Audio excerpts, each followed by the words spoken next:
Hello again to our line opinion panelists and all of you as well. The state's budget surplus is growing faster than expected. Thanks to Dan Boyd for the reporting from you and the Journal on all of this. Revenue for the current budget year is now expected to be more than $440 million higher than projected just this last December. Oil production is a big reason why, along with a boost in personal income tax revenue, and inflation is also pushing gross receipts tax revenue up. On the surface, this has to be good news for the state and the coffers, but now comes the task of figuring out how to use all of that money. Dan, have you heard anything about where lawmakers are leaning when it comes to spending this influx of cash? Well, this is kind of the newest influx. Already during this year's session, there was a big windfall of new revenue. Some of that was used to give rebates to taxpayers, to teacher raises, and yet even it appears that even more money is going to be coming in. I think we have learned, it's been a roller coaster ride these last few years. So we'll see where it goes from here. But this is kind of unprecedented, even to have legislative folks tell me this kind of level of revenue, these numbers we're seeing. But I think, as you mentioned, Kevin, it does kind of, on the one hand, revenues are way up. But on the other hand, folks around New Mexico are dealing with higher gas prices, higher prices at the store. So I think state officials and legislators are going to have to figure out, we have all this money, but a lot of folks are hurting out there, and what's the best way to put this to use and to really address some of these, these serious issues facing New Mexico, because the money's probably not going to last forever.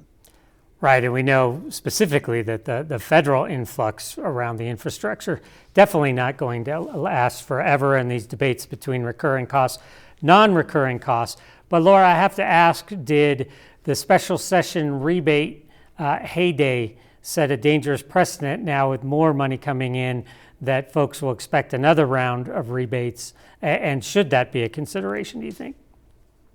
Well, I certainly agree with you. It sets a precedent, or at the very least, it sets an expectation that there will be, a use for those funds in that way. So, but the real trick is, how do you deal with an influx when you know that you can't? And not that it doesn't get done, but you really shouldn't be spending money on things that are recurring, things that continue to either grow or continue to to need funding going forward.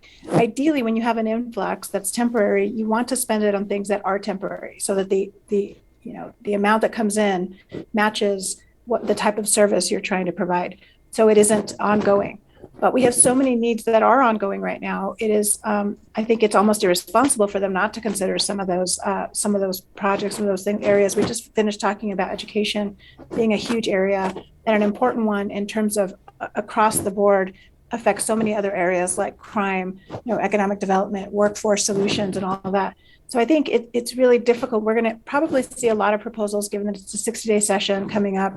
And in an election year, of course, you're going to hear a lot of noise about how those funds should be used. But we have to be cautious and not sort of go out and spend, and end up, being in a really tough place in terms of cutting services once those funds, go back down, because we expect that's exactly what's going to happen. For sure. And Merritt, again, you've got this push-pull of people who are feeling it in their wallet every day when they go to the grocery store or the gas pump, and that's where those rebates are a possibility to help folks. Another thing we've talked about before are the gas taxes, and we know that the governor encouraged the president to get rid of the federal gas tax for a while. Doesn't appear as that's going to happen, but there's the state gas tax as well. Should they be looking at that if we're not going to look at rebates, do you think? Absolutely. I think our entire tax code has to be looked at, in particular GRT. That's been on the agenda session after session, and nothing's really been done about it. And I think that really goes to a larger issue, thinking strategically for the legislature and the state. Does a part-time unpaid legislature really serve the complex needs of our state in the 21st century? And I would say no. And I think we could also look to a real success of previous legislatures, and that would be the Early Childhood Investment Fund. While we have these surplus funds, why don't we look at an investment fund to fund a paid legislature? a paid professional legislature that would attract a different type of candidate, one that's not independently wealthy or retired or whatever reason, and really take the time to look at these issues. You can't get it done in 90 days every 2 years. That's why we had 2 special sessions this year.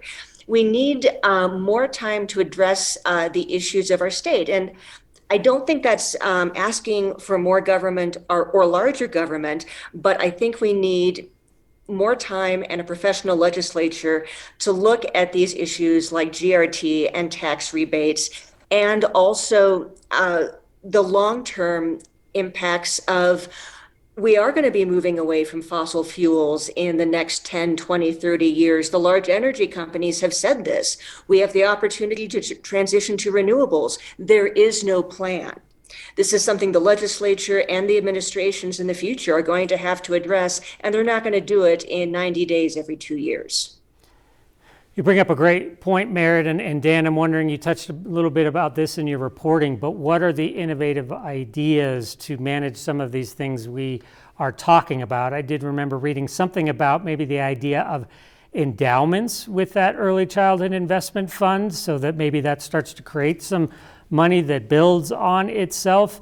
I hear rumors that Patricia Lundstrom may look at doing away with income tax altogether, at least pushing for that. What sort of out-of-the-box ideas do you expect to see come out of this, and with this opportunity coming up in a 60-day session? Yeah, the Legislative Finance Committee Director, David Abbey, suggested setting up more endowments, maybe even one for the Opportunity Scholarship Program, that covers a lot of tuition and fees for certain higher education students. And the legislature has done some of that already, setting up the late former Representative Larry Larrañaga setting up a rainy day fund. So some of these ideas to maybe set aside some of this money.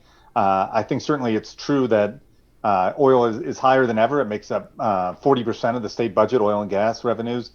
And it's not going to last forever. We don't know when that date is, but for now, certainly the primary stance seems to be let's benefit from this while we can.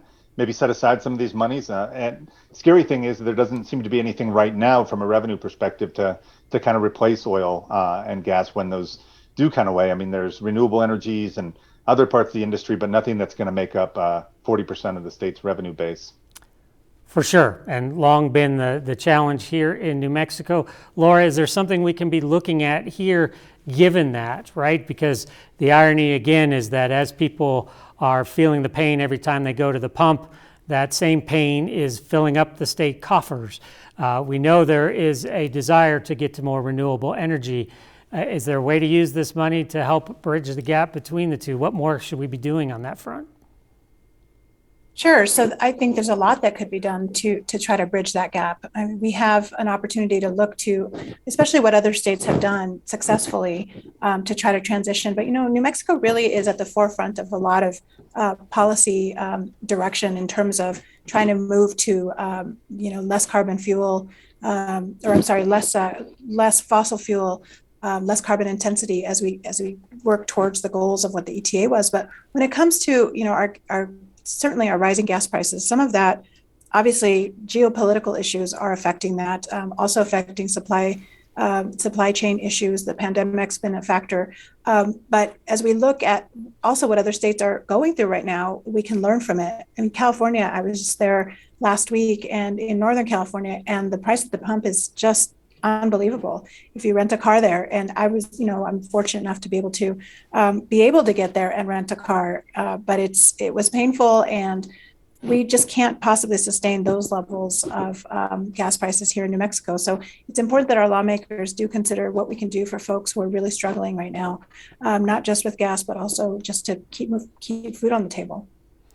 Well, no doubt we'll have a lot more to talk about this as some of those plans come into fruition. We're headed into interim committee season where a lot of these things are talked about. We'll keep track of all that. Thank you all for your important feedback on that discussion. We'll check back in with all of you in a little less than 15 minutes to talk about the record-setting fire burning near Las Vegas and what the governor asked for during a recent call with President Biden.